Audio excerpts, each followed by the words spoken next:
Master classes. आज मैं फिर से आपके लिए बायोलॉजी का इंटरेस्टिंग टॉपिक लेकर आई हूँ जो कि है डाइजेस्टिव सिस्टम। ठीक है, डाइजेस्टिव सिस्टम।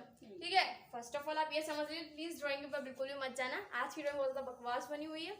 ये ड्राइंग से मैंने 7 मिनट में ड्रॉ की है, इतनी बकवास सी ड्राइंग। आज में बहुत सारा काम है, नोट्स वगैरह कंप्लीट करने हैं आप लोगों के लिए भी और अपने लिए भी, तो इसलिए अभी सिर्फ जल्दी में आप लोगों के लिए रोज एक वीडियो पहुंचानी होती है, तो उसके लिए ही मैं आपके लिए से बना कर ले आई हूँ। सिर्फ आप लोग ऐसे रफली इसको समझ लीजिए। आप गूगल पे सर्च करके मारिए, वहाँ बहुत अच्छे से आपको मिल जाएंगे, वहाँ से आप ड्रॉ कर सकते हैं।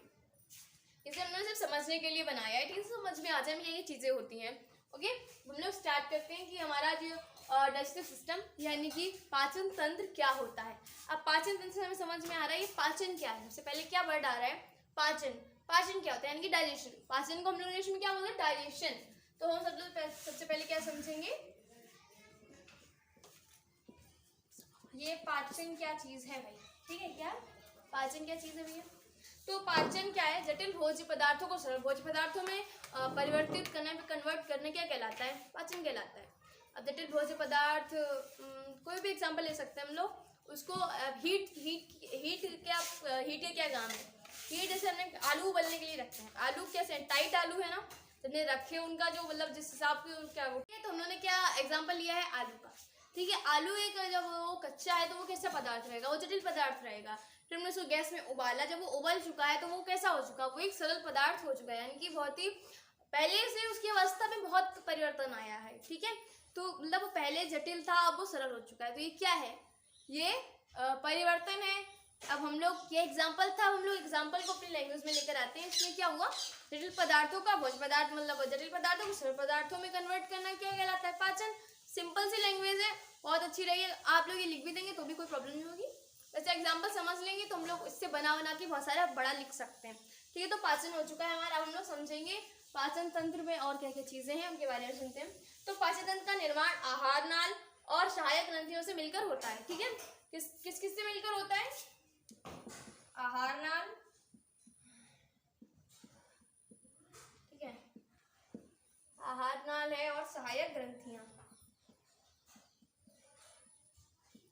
ठीक है, इनसे क्या हो रहा है? इनका मिलकर निर्माण होता है। किसका? पाचन तंत्र का निर्माण होता है। ठीक है, अब आहार नाल मुख से लेकर गुदा द्वार तक फैली 8 से 10 मीटर लंबी कुंडलित नलिका है। मनुष्य के पाचन तंत्र में निम्नलिखित भाग होते हैं। आहार नाल, अब इसको पूरे डेफिनेशन से लिख लेते हैं हम लोग।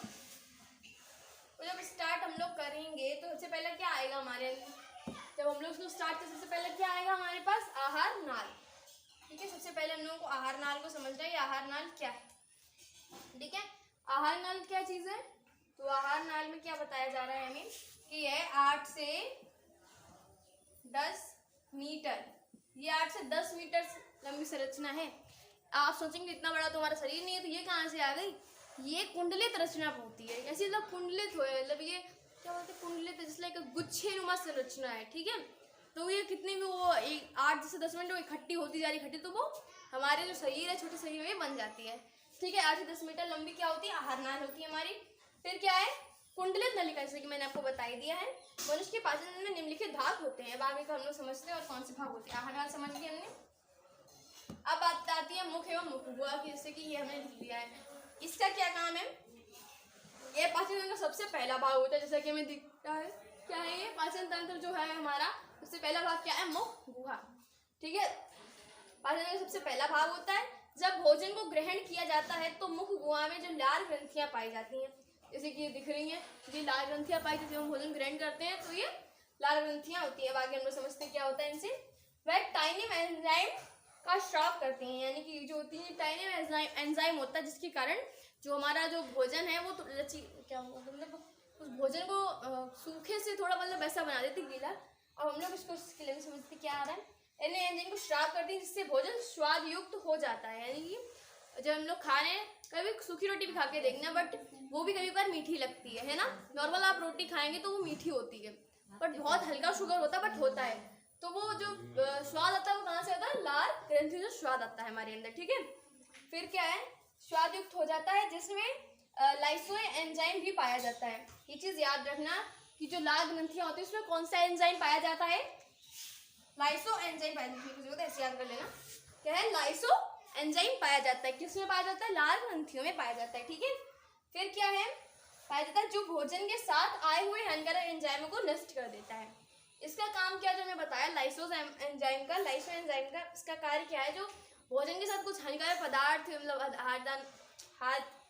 हानिकारक कीटाणु जो हमारे अंदर चले जाते हैं उनका क्या नष्ट कर देता है उन्हें। कौन सा एंजाइम? Lyso enzyme. ठीक है, ओके, ये हो चुका है। अब हम लोग बात करेंगे ग्रसनी एवं ग्रास नली की, यानी कि ये, ठीक है, ये है ग्रसनी एवं ग्रास नली, बट मैंने ग्रसनी नहीं लिखी। आई होप कि ग्रसनी के बारे में हम लोग पढ़ चुके हैं एक बार, आप लोगों को अगर याद हो तो। जैसे कि हमें रेस्पिरेटरी सिस्टम में हम पढ़ चुके हैं, तो हमने सिर्फ एक ग्रास नली के बारे में लिखा हुआ है यहाँ पर, ताकि देखें। लो बच्चों, बच गया, मेरे से फुटता नहीं है वो।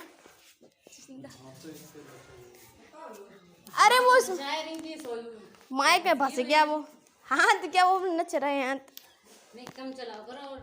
तो अब हम लोग बात करेंगे, ठीक है, अब हम लोग बात करेंगे ग्रास नली के बारे में। ग्रास नली क्या है?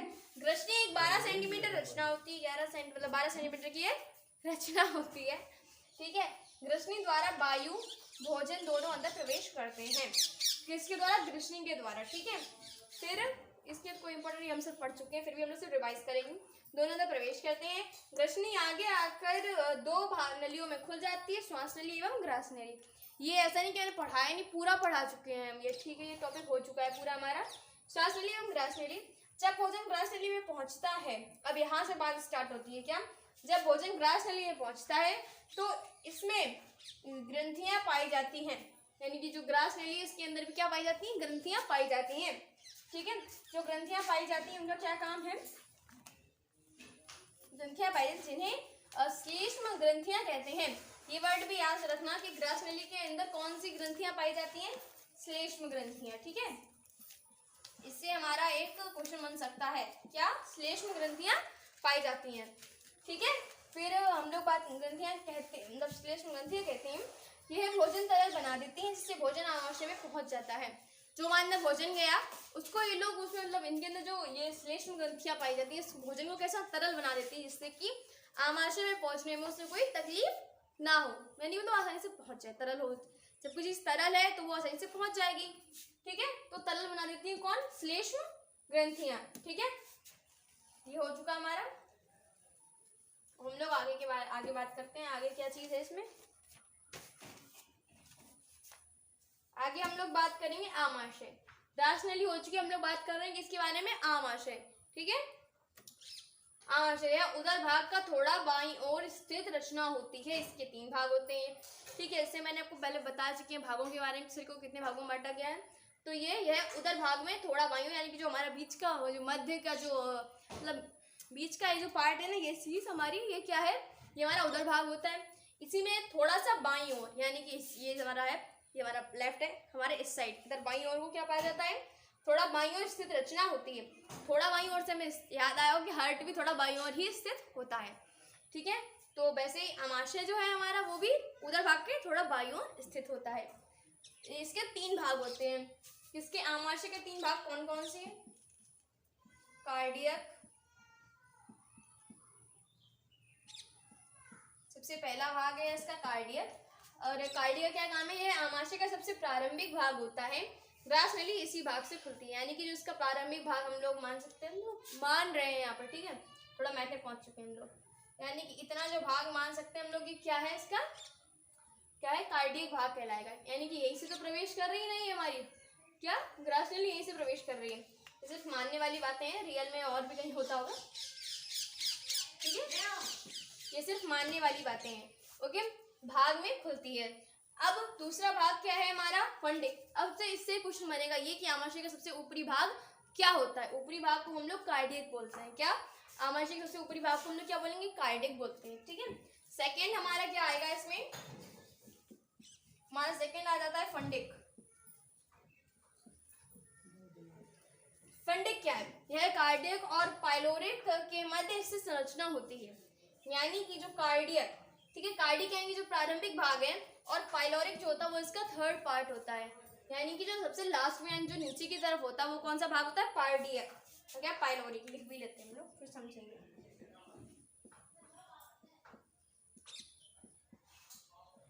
पाइलोरिक, ठीक है। तो क्या बता रहा है फंडिक को कि ये कार्डियक और पाइलोरिक के मध्य स्थित भाग होता है, यानी कि स्टार्टिंग में हमने कितना माना कार्डियक, ये क्या है पाइलोरिक, और ये जो बीच का भाग बचता है ये है फंडिक, ठीक है। ओके, ये हो चुका है। अब हम लोग छोटी आंत के बारे में कल बात करेंगे, छोटी आंत और बड़ी आंत के बारे में, ठीक है। और अंगन्याशी जो और पार्ट्स बचे उनके बारे में हम लोग कल बात करेंगे। तो ये भी वीडियोस हमारी वो 1 से 2 पार्ट में खत्म होगी। तो आज आप लोग इसका स्क्रीनशॉट ले लीजिए जो भी है, ठीक है। फिर हम लोग अपनी नेक्स्ट वीडियो में मिलते हैं।